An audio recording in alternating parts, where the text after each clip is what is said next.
जय साईं राम। बाबा के चरणों में शत शत नमन करते हुए मैं फिर से कुछ बातें लेके आई हूँ बाबा से जुड़ी। हम सभी जानते हैं, सभी साईं भक्तों ने हमेशा ये महसूस भी किया है कि बाबा हमेशा हमारे जो मुसीबतें हैं, अगर हम पे कोई बीमारी होती है, कुछ होता है, तो बाबा हमेशा हमारे साथ होते हैं। और ये आज की बात नहीं है, जब से बाबा आए शिरडी में, तब से ही बाबा का ये रहा ही है हमेशा कि बाबा हर एक के मुसीबत को, हर एक के संकटों को पहले ही भांप लेते हैं और उन सभी चीज़ों को वो दूर करते हैं। ऐसा हर एक साईं भक्त के साथ घटित हुआ है और सच्चरित जी में भी इस बात का बहुत सुंदर व्याख्यान बाबा ने करवाया है। सच्चरित के सबसे पहले अध्याय में ही जो गेहूं पीसने की जो घटना है, बाबा को जब 1910 में जब हेमाड पंत जी बाबा को दर्शन करने के लिए, बाबा से मिलने के लिए द्वारकामाई गए थे, मस्जिद में गए थे, तो उन्होंने देखा था कि बाबा सुबह हाथ मुंह धो के गेहूं पीसने की तैयारी कर रहे थे। उन्होंने चक्की के पाटों को फर्श पर बिछाया और वहाँ पे कुछ गेहूं डाल के बाबा पीसने लगे।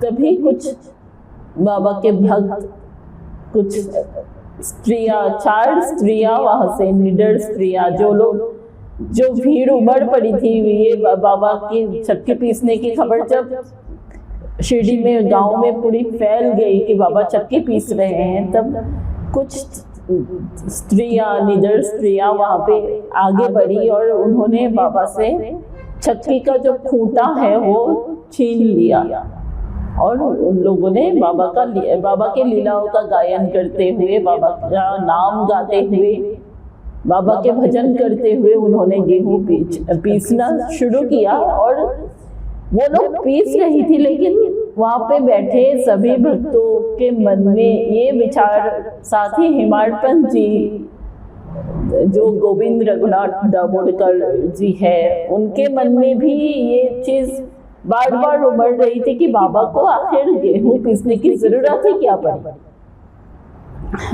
क्योंकि जो खुद भिक्षा से ही अपना गुजारा करते हैं, ना उनका कोई परिवार है, ना कोई है, लेकिन ये सोच रहे थे, लेकिन किसी में पूछने की साहस नहीं थी, कोई भी साहस नहीं कर रहा था। लेकिन पीसते पीसते उन स्त्रियों के मन में भी ये आया कि नहीं, बाबा ये गेहूं इसलिए पीस रहे हैं, क्योंकि पिसवा रहे हैं हमसे कि वो हम सब के बीच ये बांट देंगे।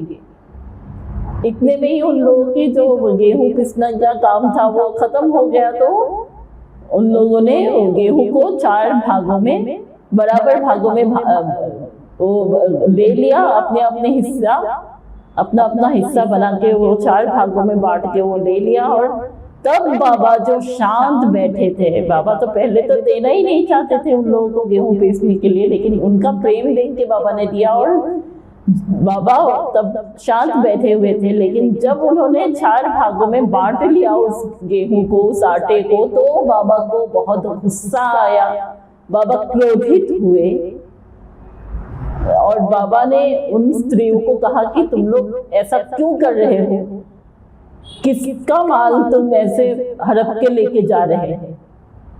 तो वो सब लोग, सभी भक्त जो बैठे हुए थे, वो डर गए कि आखिर बात क्या है, बाबा ऐसे क्रोधित क्यों हो रहे हैं। क्योंकि बाबा के ये एक बाबा का वैशिष्ट्य है कि जब भी शिरडी में कुछ नया होता था, नया कुछ कार्यक्रम शुरू करना होता था, कुछ या फिर कोई अनहोनी होने वाली होती थी, कुछ भी अलग उत्साह होने वाला होता था जो पहले नहीं हुआ, तो बाबा ऐसे क्रोधित हुआ करते थे। जब मस्जिद का भी पुनर्निर्माण हुआ, मस्जिद के फर्श का पुनर्निर्माण हुआ, तब भी बाबा ऐसे क्रोधित हुए थे। तो भक्तों को पता है कि बाबा कोई भी नई चीज शुरू होने पर बाबा ऐसे क्रोधित होते हैं।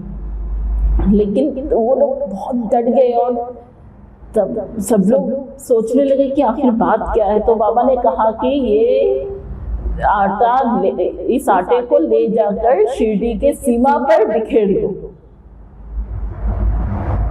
क्योंकि उस वक्त शिरडी में हैजा जो विषुचिका है उसकी बहुत ज्यादा व्यापक मात्रा में फैली हुई थी विषुचिका, और शिरडी में महामारी पूरी फैली हुई थी। तो बाबा ने उस हैजा महामारी को रोकने के लिए वो आटा वहां पे शिरडी के सीमाओं पे बिखेर दिया और सबको बिखेरने के लिए कहा, और वैसे बाबा ने शिरडी को हैजा महामारी से या फिर विषुचिका से बाबा ने बचाया। तो बाबा हमेशा यही करते हैं, अपने भक्तों को बचाने के लिए, अपने भक्तों की रक्षा के लिए बाबा कोई ना कोई नई लीला हमेशा रचते हैं। ये बाबा का बहुत बड़ा वैशिष्ट्य है, बाबा के व्यक्तित्व का। बाबा का व्यक्तित्व तो सागर से भी अगाध है, सागर से भी विशाल है, जिसका पारापार हम कभी नहीं पा सकते। लेकिन उस सागर में जब हम गहरे गोते लगाते हैं तो ऐसी ऐसी जो मणिक है, जो हमको मिलती है मोतियां बाबा की लीलाओं के रूप में, इतनी सुंदर मोतियां हमें मिलती है, तो वो यही दर्शाती है कि बाबा हमेशा अपने भक्तों की रक्षा के लिए तत्पर रहते हैं। आज भी बाबा वैसे ही तत्पर रहते हैं, वैसे ही बाबा हम सबकी रक्षा करते हैं, सबको हमेशा बाबा बचाते रहते हैं, सबकी मुसीबतों को टालते रहते हैं और सब कुछ अपने ऊपर बाबा झेलते रहते हैं। हमेशा हम सभी साईं भक्तों ने ये महसूस किया है, आप सबने भी किया होगा।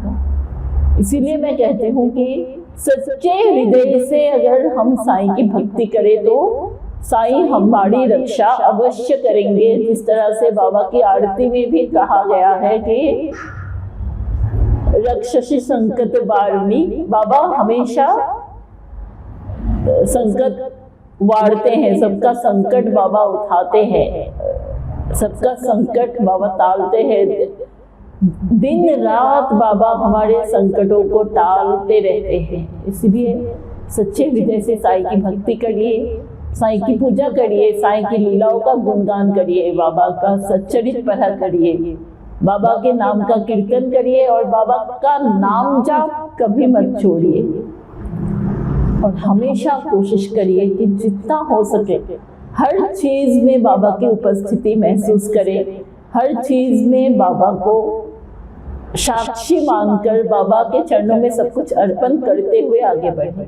मैं फिर मिलूंगी एक नए वीडियो के साथ, कुछ नई बातों के साथ। आज के वीडियो में इतना ही।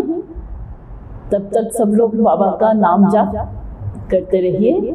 बाबा सबके जीवन को खुशियों से भर दे, सबके जीवन में हंसी खुशी लाए, सबके सर पे बाबा की कृपा का हाथ रहे, बाबा की कृपा सबके जीवन पर बनी रहे। ओम साई राम, जय साई राम।